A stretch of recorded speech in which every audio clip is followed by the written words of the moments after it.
Students class 9th 6.2 exercise का ये 5th question है और बहुत ही सिंपल क्वेश्चन भी है, लेकिन इसमें लिखना बहुत कुछ पड़ता है।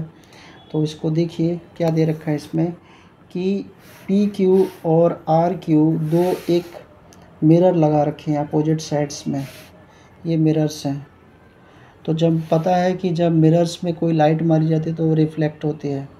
तो यहाँ पे जो ए बी लाइट ट्रांसफ़र करी गई है तो वो यहाँ पे टकराने के बाद फिर वो ऐसे एंगल्स बनाती है।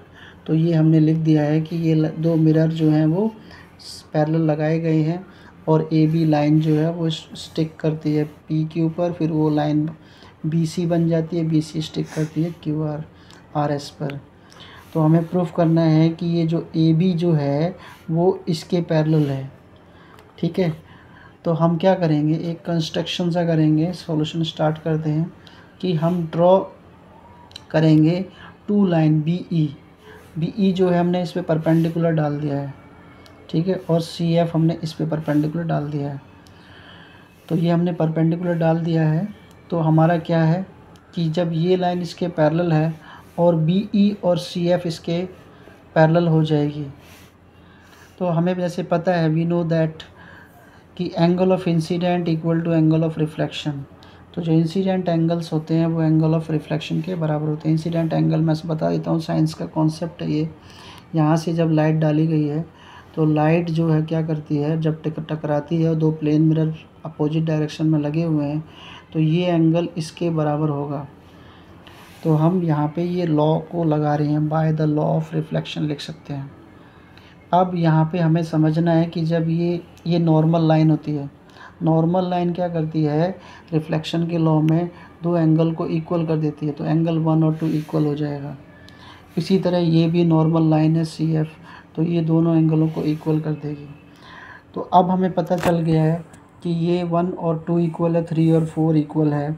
तो हम क्या करेंगे, अब हमारे पास है B E equal to C F, है ना। तो बी ई इक्वल टू हमने सी एफ यहाँ पे लिखा है। तो 2 और 3 जो है वो हमारा इक्वल आ जाएगा। क्यों आएगा, देखिए यहाँ पे जेड बन रहा है, यहाँ पे जेड बन रहा है। तो 2 और 3 को हम एंगल को इक्वल लिख सकते हैं अल्टरनेट इंटीरियर एंगल से। अब एक बात बताइए, हम यहाँ पे लिख देंगे एंगल 1 + 2 इक्वल टू 3 और 4। अगर 2 और 3 हमारा इक्वल है तो हम इसको काट सकते हैं, तो 1 और 4 भी हमारा इक्वल हो जाएगा।